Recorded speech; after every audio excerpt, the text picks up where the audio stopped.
You're listening to Lesbian Interrupted, a podcast for sapphics who showed up to the party a little late and have some catching up to do. Around here, we'll talk about the messy, beautiful process of embracing your queer identity after years of trying to be someone you're not. Maybe you spent your 20s dating people who never quite fit. Maybe you're still figuring out where you land under the rainbow. This show is about the moment you figure it out and then figuring out what comes after. We'll dive deep into queer culture, history, and all the things we missed while we were busy pretending to be straight. From dating women for the first time, to unlearning comphet, to finding queer joy in your own way. This is where we build something real without shame, without apology, and definitely without straight cis men. Because the truth is, you're not late, queen. You're just in the right place now. Let's get into it. Welcome back for another episode of the Lesbian Interrupted podcast. I have no excuse for why I'm just now posting. I really thought I was going to be on top of my shit with recording stuff in advance, and I don't know, I guess everything, my hobbies and stuff have just kind of gotten in the way. And yeah, so I don't have any excuse. I don't have any real excuse. But thank you for tuning in. And I did take a poll on Instagram last week, and I was like, hey, what do you guys want to hear? I gave you guys 3 options, and the topic of this podcast episode is the one that had the most votes. So we are going to talk today about signs. I'm not sure how many signs that I should have realized that I was gay that I did not pick up on.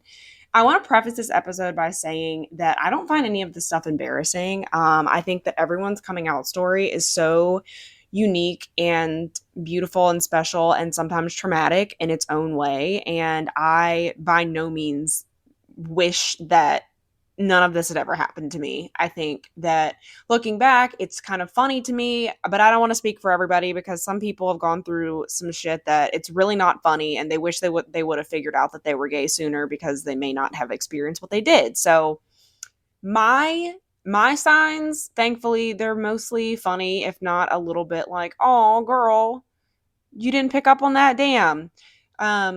So I just wanted to share them, and I hope you get a laugh out of it. And I'm sure that this is going to be relatable to plenty of people. So if you're my friend and you're listening to this and you're like, yeah, I clocked that about 15 years ago, fuck you, shut up, first of all. Be quiet. But anyway, so let's get into it. I don't know how many I'm going to have. I've got like a list written down in front of me, but I might think of more as I'm talking. So anyways, here are some signs that I should have known sooner that I was gay, but I didn't pick up on them. The first one, when I dated men, I always picked boyfriends kind of like based on logistics and not feelings. So I would choose dudes that like made sense. Like, oh, he likes you, or he's got a decent job, or he listens to good music, or your grandma would approve. I would make a lot of pros and cons lists. And never once did I question myself or make myself feel like, okay, this is why he's right for me. It was always like, this is why he fits into other parts of my life that have to do with other people. I was not bothered with chemistry. I was not like, what fucking chemistry? I like, if he checked a box, like that was supposed to be enough in my book. I thought that was normal for everybody. And it's not. It's really not at all. Found that out the hard way. It's really not. The second one was, and I know this goes for a lot of lesbians and a lot of gay girls, all of my celebrity crushes on men were just guys who had very feminine features and who looked like women. So exclusively long hair, clean cut, very delicate features, pretty boys. Maybe they wore eyeliner. I remember my first big crush was Leo DiCaprio in Titanic. And to this day, I mean, I don't think he looks like that now, but bro looked very feminine as a young chap. Okay, bro looked very feminine.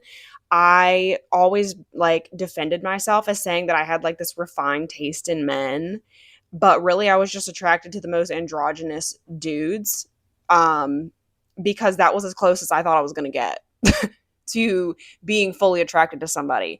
Not to mention, there were a lot of gay dudes that I had crushes on that I tried to tell myself were straight, but I was their beard.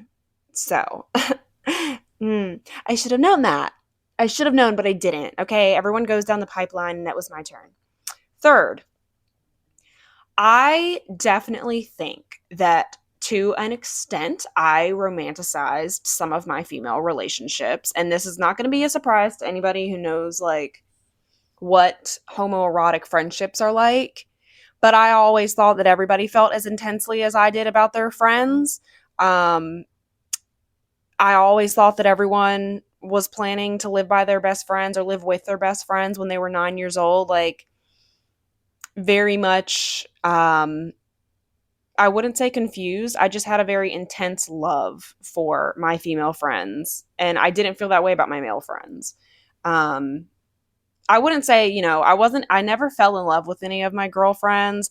I never had feelings for any of my girlfriends at all. This is like, elementary, middle, high school, college. I can honestly say that was never the case.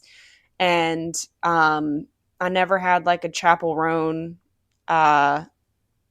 kaleidoscope moment, if you know, you know. But I definitely, I was always being accused of being a lesbian when I was in high school. Like, everyone was like, "Oh, well, you and your best friend are just so close," and I'm like, I didn't know there was any other way to be. That's your best friend. Like, of course we hold hands. Of course we sit on each other's laps. Like, I thought that was normal, and I still think it's normal. Like, I still think it's normal to be very close with your friends. I'm not that type of person. I know there's like a lot of queer people who think it's like totally normal to make out with your friends on a daily basis. I'm sorry, but like that is not how I operate. I don't think it's normal to like make out and have sex with your friends on a regular basis. So if that's you, we're not the same type of gay. But anyways, yeah, I definitely just romanticized female friendships to a crazy extent. And I would be very upset, like, when my best friend had another best friend, and I'm like, oh my God, she likes her more than me. And I'm not saying that every girl who has this experience is like a fucking lesbian who didn't figure it out like me, but like, that's just my experience. I don't know what number this is because I'm not keeping track, so I'm gonna have to count this later. The idea of a man seeing me naked disgusted me. Like, disgusted me, but I could never explain why. It made my skin crawl, and I always felt really cold and kind of shaky, I guess. When I first started having sex when I was 18, actually, and I just remember that first time I was really terrified. I was really, really scared. Obviously, it happens. Most people are very nervous in general. Most people are nervous before their first time, but even more so than I was nervous, I was just grossed out. I was like, are we sure we can't do this with clothes on? There has got to be another way. Like, I really felt so skin crawly and just violated and gross, even in situations where it was completely consensual. I still just didn't like it. I felt really exposed. I felt like I was performing vulnerability instead of actually being vulnerable. So, I never wanted the lights on. And it wasn't because I felt insecure about my body. It just felt like I didn't want to be perceived by a man, not to sound pretentious, but I didn't want to be perceived by a man in that context. It felt just like fundamentally uncomfortable in a way that I could not articulate. And it never crossed my mind until later in life. The first time that I was ever naked in front of a woman that, like, wasn't a friend. Girls like change in front of each other all the time, whatever. It wasn't until I had like my first sexual experience with another woman that I was like, I don't feel self-conscious about this. I don't feel scared. I feel like I want her to see what I look like, and I want to see what she looks like. Whereas with men, I was like, I don't want to look at anything. It's very aggressive. You know what I mean? It's very aggressive. You know what I mean? Don't make me say it. I'm not going to say it. Don't make me say it. I felt like I would, before I'd ever been physical with a woman, I always thought like, oh my God, I would be 10 times more self-conscious with a woman because I'd be comparing myself, like my body to her body. And like, that just was not the case. And that's never been the case. And yeah, I felt way more comfortable, and it just made more sense to me in a way that being naked in front of a dude just didn't. So anyways, I think we're on number 5. So this one kind of goes hand in hand with like romanticizing female friendships, but I remember in high school when I would get accused of being gay, and this was like, you know, this is when it wasn't totally cool to, I mean, it's still not considered cool to be gay. Like, depending on what part of the world you're in, you can very well get hurt or lose your life. So I don't want to act like it's, those are things of the past, because we still don't live in a very friendly world. However, when I went to high school in a very countrified, rural area, and rural, I can't ever say that word. I did not want to be considered gay. I considered it something that would get me like ostracized, otherized. Like, I already had trouble fitting in as it was, because like I grew up in such a predominantly white like country area, and I am biracial, and I look different, and my hair looked different, and my whole family dynamic was different than everybody else's. That was just one more thing that I was like, no, I'm not gay on top of all of this. I'm not gay on top of all of this too. So I would get really mad when people would accuse me and like a best friend of dating. I would be like so defensive, so offended, like, we're just friends. Oh my God, why does everybody say that? And then I would think about it for days afterward and feel weird about like why it bothered me so much.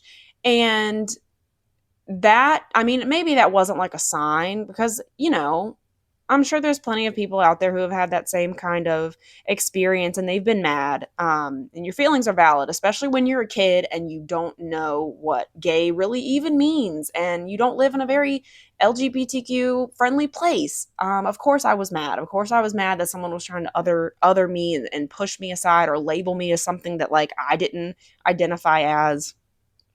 However, knowing me now, the way that I got irrationally angry about that was definitely a sign. That was definitely a sign that 16-year-old Brooke should have looked into. But again, I was a child. What do you want me to do? Okay. Nothing. I couldn't do anything. I was a child. Anyway, moving on. I think we're on number 6. So, I definitely had a type when I would date men. I would date, unavailable, emotionally unavailable. I never, I was never one of those girls that was like, oh, he has a girlfriend, like I want that. Not that type of unavailable. I mean like emotionally unavailable. Like, if someone liked me back and was available, all of a sudden I'd be like, no, that's an ick. The appeal vanished. I liked the idea of dating men so that I didn't have to confront the alternative, which was teaching myself to date an entirely different gender, my own gender. And yeah, I remember being in high school, and even early in college, and being like, I don't know what's wrong with me. I just love to nitpick guys. I love to nitpick all the things that I don't like about a dude who likes me. Like, down to the way that a guy would chew his food or walk with a backpack. Like, I was ready to scalp a man. Like, I have really always been that way. And it was worse when they liked me, because I don't know, something in me felt like, it was like, oh my God, he's the predator and he thinks I'm the prey and he wants to attack me. And then my brain would just go crazy. So if someone seemed unavailable and they weren't into me, or they weren't as into me as I was into them, your brain does the limerence thing. It does the romanticizing thing. And so I'm not nitpicking all of their flaws. I would be like, la la la la la. It's like that guy in that movie, or that guy in that book, or whatever, or that cartoon that I loved, Danny Phantom, whatever, when I was a kid. He's like that. Like, I would very much, if it didn't exist, I was into it.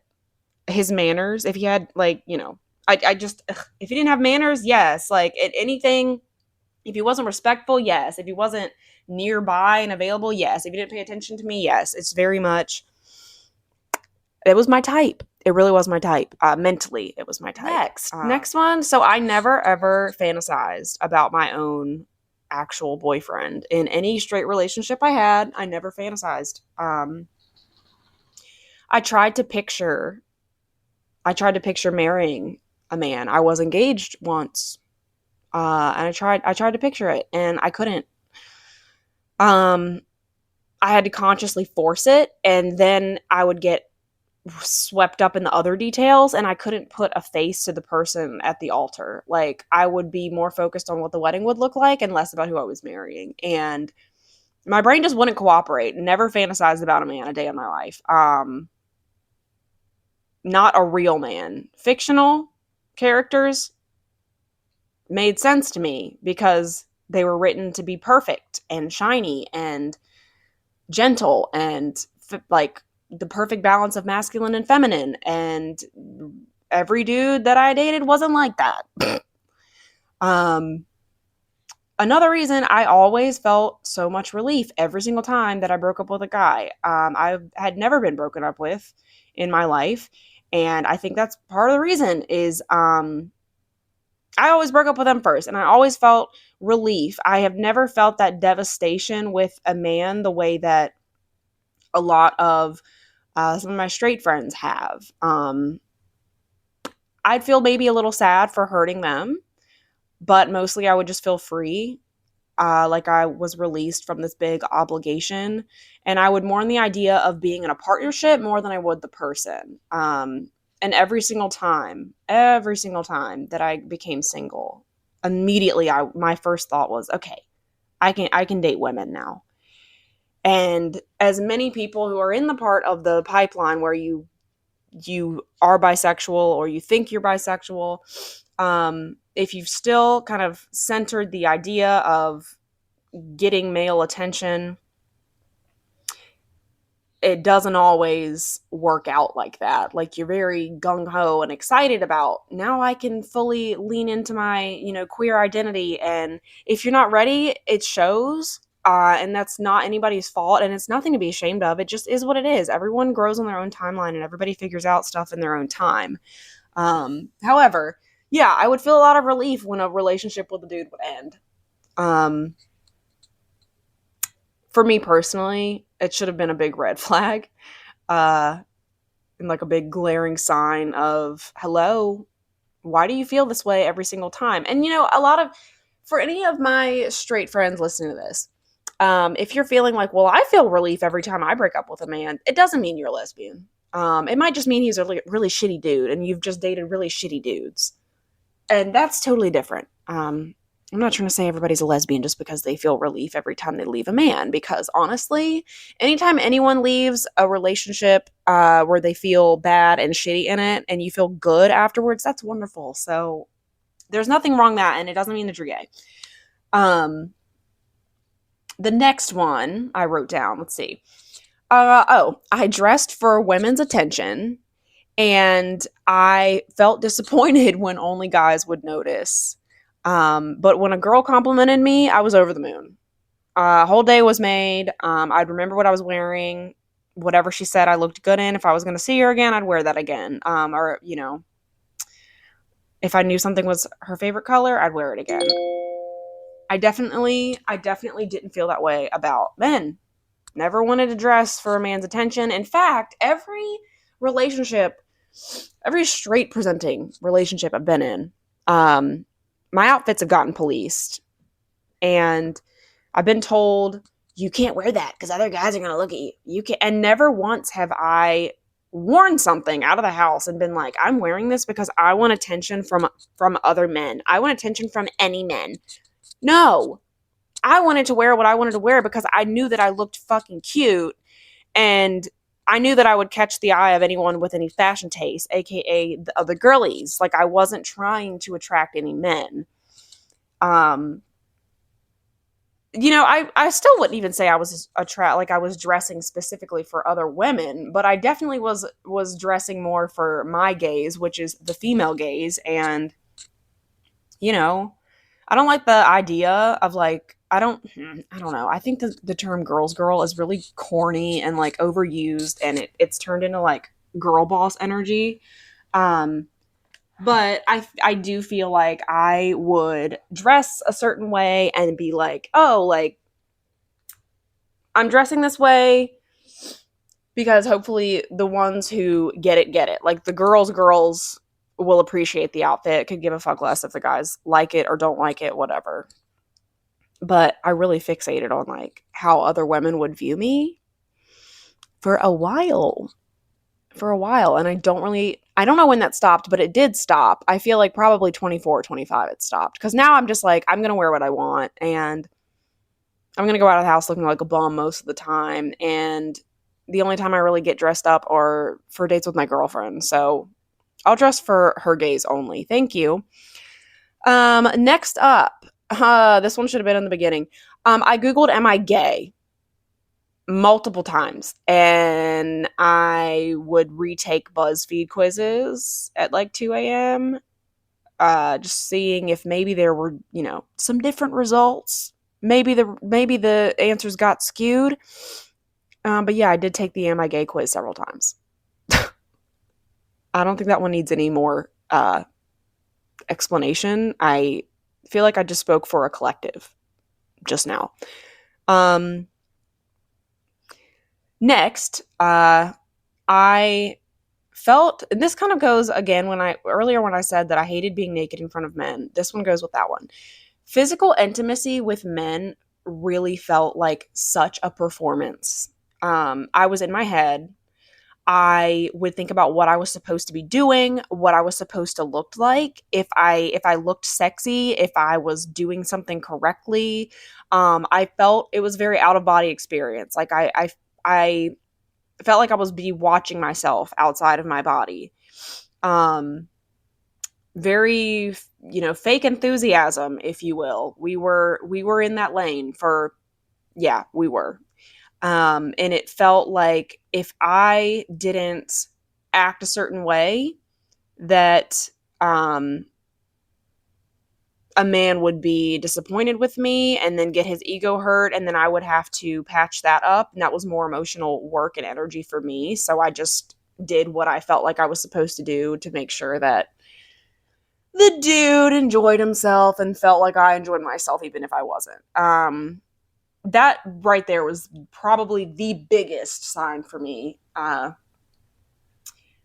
that I just was not fulfilled and something was just really missing. I had a lot of dissociative like moments with men where I would genuinely pretend that they were women, close my eyes and just pretend that I was anywhere but there. And I'm not trying to make this seem like I was being assaulted or anything like that, because that's not what I'm saying. I'm just saying like I just had a lot of intrusive thoughts in those moments where I was like, God, I wish that this was anybody but him. I wish this was, I don't know, I'm trying to think of like a hot celebrity or something. I wish this was Kristen Stewart. I'm only saying Kristen Stewart because my girlfriend and I were talking about her the other day, but I wish this was anybody else. And it wore on me for years. And I remember the first time that I ever like had sex with a girl, I was like, wow, I actually don't care for once what I look like down here. Cause you get me and you see me and you relate to me and you know what it's like to be a girl and you know what it's like to be in your head about things, and you're not even looking at me, watching me perform for you. Thank God, I feel saved. Yeah, so that was very affirming. And then the last one, this isn't like a super strong one to like end the list off with, but it's kind of funny. I remember being obsessed with like queer literature, and movies. I hated like reading romance books because they were always a guy and a girl, and I was always really bored. It was always a straight relationship. very hetero. And I was like, this is fucking boring. And I didn't realize it then, but now older me realizes it's because I couldn't relate. I didn't read these, and I never have. I've never read like straight hetero smutty books. I never will. I know that does it for some people, but for me, reading about a woman yearning for a man or lusting after a man or being horny for a man, it just grossed me out, and I couldn't stick with the plot because all I could think about is like, you're doing all of this for a man? For a man? And that's even saying on top of, the fact that a lot of lesbians don't figure out they're lesbians because they think that they like men because of fictional characters. A lot of the fictional characters weren't even doing it for me. Okay? I don't remember the last time I read a romance novel between two straight people and genuinely enjoyed it. I was obsessed with queer media. And I told myself for years, underrepresented genre, I'm an ally. That ended real quick. I knew way too much about the sapphic subtext in media for someone who thought that they were straight. And then once I was like, I'm bisexual, I was like, well, this checks out. And then when I was like, I'm pan, this checks out, blah, blah, blah. And when I fully identified as a lesbian, the desire to consume anything and everything gay just got more amplified. Like, I have been very into sapphic media since like age 22, 23. Couldn't put a reason on it really, but